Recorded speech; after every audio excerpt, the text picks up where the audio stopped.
नमस्कार। Class 12 business study का topic हमारा एडवर्टाइजमेंट को आगे बढ़ाते हैं। आज का हमारा टॉपिक है विज्ञापन के दोष और विज्ञापन की आवश्यकता है। हमने पहले इससे विज्ञापन के लाभ समझे थे और उन्हीं लाभों को हम थोड़ा सा रिवाइज करते हैं। कुछ दोष भी हैं, क्योंकि हम ये जानते हैं कि जब किसी के लिए किसी के फ़ायदे हैं तो नुकसान भी है। और विज्ञापन के कुछ दोष, डिसएडवांटेज या जिसको हम कमियां कह सकते हैं, जिसमें सबसे पहला आता है कम असरदार।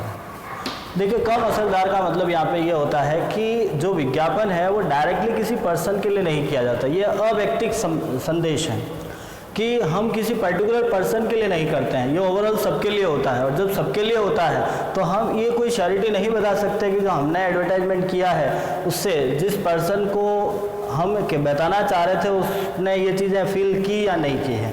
तो हम ये कह सकते हैं कि थोड़ा सा कम असरदार होता है हर किसी के लिए, क्योंकि जो व्यक्ति इसको डीपली समझ लेता है, जो उसको देख लेता है, उसके लिए तो ये सूटेबल है, और जिसने नहीं देखा है उसके लिए कोई वैल्यू नहीं रखता है। दूसरा होता है दोषपूर्ण विक्रय संगठन। देखिए, एडवर्टाइजमेट करने का काम कंपनी का होता है, प्रोड्यूसर का होता है। एक कंपनी ने अपना प्रोडक्ट लॉन्च कर दिया, मार्केट में प्रोडक्ट आ गया, लेकिन उसके बारे में जो बताने का काम था, एक प्रोड्यूसर अपना काम करता है, एडवर्टाइजमेंट करता है। कोई कस्टमर किसी एडवर्टाइजमेंट से काफ़ी हद तक इफेक्टिव होके यदि वो उस माल को खरीदने पहुंचा भी है, लेकिन बेचने वाला व्यक्ति यदि अकुशल है, यदि आपका विक्रेता सही ढंग से मैनेज नहीं कर पाया है, कस्टमर को सही ढंग से ट्रीट नहीं कर सका है, तो विज्ञापन का कोई रोल नहीं रहता है, कस्टमर उस चीज़ को नहीं खरीदेगा। नेक्स्ट आता है प्रतिपोषण की कमी। प्रतिपोषण का मतलब होता है कि जो आपने एडवर्टाइजमेंट की है, जो पब्लिक के सामने आपने अपने वस्तु के बारे में बताया है, अपनी सेवा के बारे में लोगों को जो कुछ चीज़ें इन्फॉर्मेशन दी है, उसकी श्योरिटी ये नहीं है कि लोगों ने उसको सही ढंग से भांप लिया है। हम उसका रिप्लाई है, आपको जो उसका रिप्लाई मिलता है वो ज़रूरी नहीं कि उसी टाइम प्राप्त हो जाए। कई बार ऐसी स्थिति होती है, बहुत सारे ऐसे एडवर्टाइजमेंट होते हैं जो पब्लिक देखते भी नहीं हैं। तो प्रतिपोषण की कमी मानते हैं हम। कहने का मतलब होता है कि जो चीज़ें आप लोगों को दिखाना चाह रहे थे, लोगों ने देखा ही नहीं है, देखने के बाद उस पर कोई रिएक्शन नहीं है लोगों का, तो वो हमारे लिए थोड़ा सा एक लॉस का कारण बन जाता है। घटिया किस्म की वस्तु है।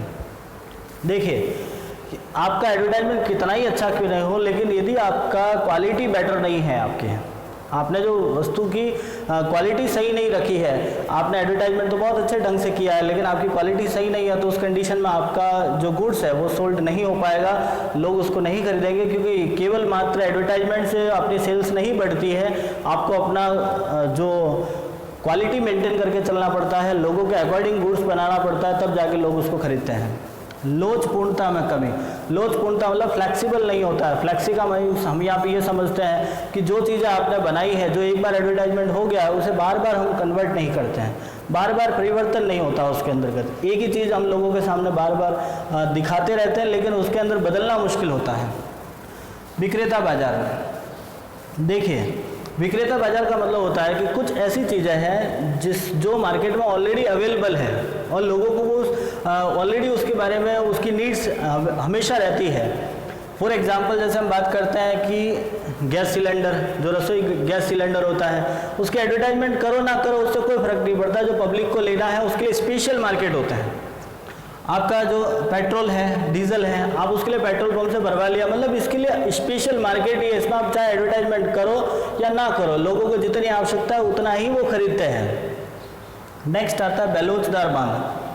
देखिए, पहले तो हम ये समझते हैं बेलोचदार होती क्या है। एक तो होता है लोचदार, एक होता है बेलोचदार। लोचदार का मतलब ये होता है कि जब किसी वस्तु की कीमत में परिवर्तन की अपेक्षा मांग में अधिक परिवर्तन हो जाता है। मेरी डेफिनेशन सुनिएगा, मैं लोचदार बता रहा हूँ पहले, कि जब किसी वस्तु की कीमत की अपेक्षा मांग में अधिक परिवर्तन हो जाता है। कि जैसे मान लीजिए किसी वस्तु की कीमत 10 रुपये से कम होकर 5 रुपये हो गई। जब आप 10 रुपये कीमत थी तब आप 1 यूनिट यूज़ करते थे। जैसे मान लीजिए एक पेन की बात करते हैं कि जब एक पेन 10 रुपये का था तब आप उसका एक पेन लेते थे, लेकिन यदि वो कीमत घट के 5 रुपये हो गई तो आपने जस्ट उसको डबल कर दिया, 2 रुपये कर दिया। तो इसको तो बोलते हैं लोचदार, कि कीमत की अपेक्षा मांग में अधिक परिवर्तन। जैसे आपने एक की जगह जस्ट 4 कर दिए, डबल कर दिए, मतलब 2 गुना कर दिए, 4 गुना कर दिया। एक होता है बेलोचदार, कि जब कीमत की अपेक्षा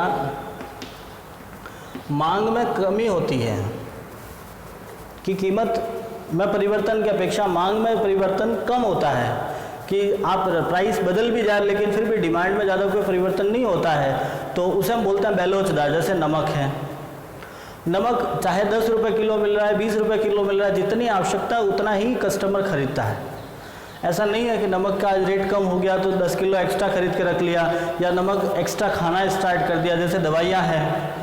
तो ये चीज़ें ऐसी होती है जिसकी डिमांड जितनी होगी उतना ही यूज़ किया जाता है, चाहे उसका आप एडवर्टाइजमेंट किसी भी ढंग से करो, कैसे भी, कोई भी किसी भी सेलिब्रिटी को आप सामने ला के खड़ा कर लो, लेकिन पब्लिक इससे इफेक्ट नहीं पड़ता क्योंकि आवश्यकता ही उसकी इतनी है। नेक्स्ट एंड लास्ट पॉइंट है जो काफ़ी इंपॉर्टेंट पॉइंट आता है, जन सामान्य की रुचि। पहला शब्द आता है रुचि यानी इंटरेस्ट।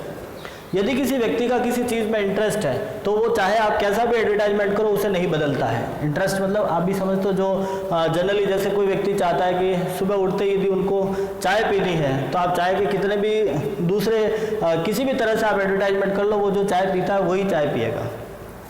रीति रिवाज, देखिए भारत में संस्कृति, बहुत अलग अलग संस्कृति के लोग यहाँ पे रहते हैं।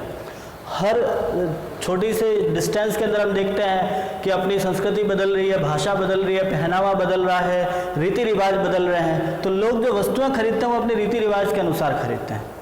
चाहे आपका एडवर्टाइजमेंट कोई भी दिखा रहा है, विज्ञापन में कुछ भी चीज़ें दिखा रहा है, उससे वो लोगों पे फर्क नहीं पड़ता है। और नेक्स्ट आता है भावनाओं के विरुद्ध। देखिए भावनाओं के विरुद्ध का मतलब ये होता है कि अपने यहाँ पे रहने वाले लोग की सबकी अलग अलग भावना है। कोई बिल्कुल प्योर वेजिटेरियन होगा, कोई नॉन वेजिटेरियन भी होगा। यदि, क्योंकि देखिए जब हम टीवी पे ऐड देखते हैं तो बहुत अलग अलग प्रकार की ऐड आती है, वेजिटेरियन भी आती है, नॉन वेजिटेरियन भी आती है, बहुत सारी है। जो वेजिटेरियन पर्सन है उसके लिए नॉन वेजिटेरियन बिल्कुल जीरो है, कोई काम का नहीं है, वो उसे देखना भी पसंद नहीं करेगा। क्यों? क्योंकि उसके लिए कोई आवश्यकता नहीं है उस चीज़ की। तो हम ये कहते हैं कि बहुत सारे ऐसे एडवर्टाइजमेंट है जो हर किसी व्यक्ति के लिए यूज़फुल नहीं होते हैं। जब यूज़फुल नहीं है तो उसको करना भी व्यर्थ है वो हमारे लिए।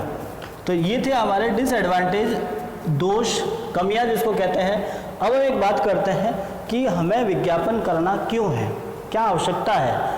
तो आवश्यकता के कुछ पॉइंट हमने बोर्ड पर लिखा है। जैसे सबसे पहला लिखा है नए उत्पाद की जानकारी देना। जैसे ही कंपनी अपना नया प्रोडक्ट लॉन्च करती है मार्केट में, लोगों को उसके बारे में बताती है, और बताने का जो तरीका है वही हम बोलते हैं एडवर्टाइजमेंट। जैसा प्रोडक्शन आपने लॉन्च करोगे उस प्रोडक्शन के बारे में लोगों को बताओगे, और बताने का तरीका ही हमारा एक एडवर्टाइजमेंट कहलाता है। नेक्स्ट आता है उत्पादन में नवीनता की सूचना। देखिए जैसे जैसे टाइम बदलता है वस्तुओं में चेंजेस लाते हैं। जैसे मैं एक एग्जांपल देता हूँ आपको। बहुत पुरानी कंपनी है टूथपेस्ट की, कोलगेट। मतलब आज से काफ़ी सालों पुरानी कंपनी कोलगेट है, लेकिन कोलगेट भी अपने प्रोडक्ट में बार बार चेंज लाती है। आप लोगों ने कोलगेट का ऐड देखा होगा, हर कुछ टाइम बाद नया कुछ लेके आती है कोलगेट के। अब आप देखोगे तो कोलगेट के अलग अलग वर्जन निकाल दिए उन्होंने। नमक वाला कोलगेट अलग होगा, टोटल कोलगेट अलग होगा, डेंटिस्ट का सुझाया कोलगेट अलग होगा। मतलब कहने का मतलब है उसमें नई नई चीज़ें वेरिएशन लाते हैं, और वही वेरिएशन आपके लिए एक प्रकार से नई सूचना देता है। नए ग्राहकों की तलाश करता है विज्ञापन। आपकी वस्तु जो लोग यूज़ कर रहे हैं वो तो करेंगे ही करेंगे, साथ में दूसरे लोग भी उसके लिए अट्रैक्ट हों, दूसरे लोग भी आपसे जुड़े हैं। उसके लिए कंपनी एक प्रकार से इस तरह से एडवर्टाइज करती है कि लोगों तक हमारी बात पहुंचे, कुछ नया व्यक्ति आपके साथ जुड़े और वो अपने साथ दूसरों को भी जोड़ने का प्रयास करें। उपभोक्ता को उत्पाद की सही जानकारी। देखिए अच्छा पॉइंट है। हमने मार्केट में बहुत सारी चीज़ें देखी हैं जो अलग अलग पर्पज़ से यूज़ की जाती है। जैसे एक एग्जांपल देखते हैं अपन कि साबुन, जो नहाने का साबुन आ रहा है, आप लोग एडवर्टाइज में देखते होंगे, जैसा एडवर्टाइज उसके अकॉर्डिंग उसके बारे में बताया जाता है। जैसे आपने लाइफ बॉय देखा होगा तो वो सेफ्टी के लिए दिखाया जाता है कि लाइफ बॉय का जो ऐड देखा होगा उसके अंदर आपको यही दिखाया जाता है कि एक भी कीटाणु नहीं रहेगा, ये बैक्टीरिया से लड़ता है, सब कुछ ये बताता है। जस्ट उसके बाद में आप इसकी यदि आप डव देखोगे या कोई दूसरा तो वो ब्यूटी के रिलेटेड आपको बताएगा कि आपकी स्किन इस तरह से रहेगी। तो वो सारी चीज़ें अलग अलग प्रकार, जैसे आप वॉशिंग पाउडर के बारे में देख लो, कौन सा वॉशिंग पाउडर कॉटन के कपड़ों में यूज़ करना है, कौन सा वुलन के लिए यूज़ करना है। तो वो सारी चीज़ें ये सब आपको एडवर्टाइजमेंट के माध्यम से कंपनी आपको बताने की कोशिश करती है। कस्टमर इसको सही ढंग से भाप भी लेता है, सही ढंग से समझता भी है इसको। नेक्स्ट आता है विक्रेता की सहायता करता है। जो आपका वेंडर है, जो आपका सेल्समैन है, उसके लिए हेल्पफुल होता है, क्योंकि वो ज़्यादा कस्टमर को समझाना नहीं पड़ता है, कस्टमर को इसके बारे में ज़्यादा बताना नहीं पड़ता, क्योंकि ऑलरेडी कस्टमर इन सारी चीज़ों को देखकर ही एक वेंडर के पास पहुंचता है और वेंडर उसको डायरेक्टली सिर्फ बेचने का काम करता है, एक्सप्लेनेशन का काम उसे नहीं करना होता, क्योंकि कंपनी अपना एक्सप्लेनेशन बहुत अच्छे ढंग से पहले से कर चुकी होती है। मूल्य के बदलाव में कमी, देखिए ये काफ़ी हद तक आपको ज़्यादातर देखने को मिलता है। जैसे आपने कई एडवर्टाइजमेंट देखा होगा, टाइड सिर्फ 10 रुपये में, इस प्रकार का आपको एडवर्टाइजमेंट देखने को मिलता है कि जैसे ही आपकी कंपनी अपने प्राइस में चेंज कर लेती है, कुछ एक्स्ट्रा देती है, कुछ नया पैक निकालती है, पैकिंग चेंज कर लेती है, तो उन सारी चीज़ों के बारे में कंपनी लोगों को बताती है। तो ये थी आपकी कंपनी के विज्ञापन की आवश्यकता है, दोष। अब हम आगे समझेंगे महत्व कि, और महत्व सब अलग अलग लोगों के अलग अलग महत्व होते हैं। उम्मीद करता हूँ आपको ये समझ आया होगा। यदि किसी प्रकार की समस्या रहती है आप हमें ज़रूर इन्फॉर्म कीजिएगा। धन्यवाद।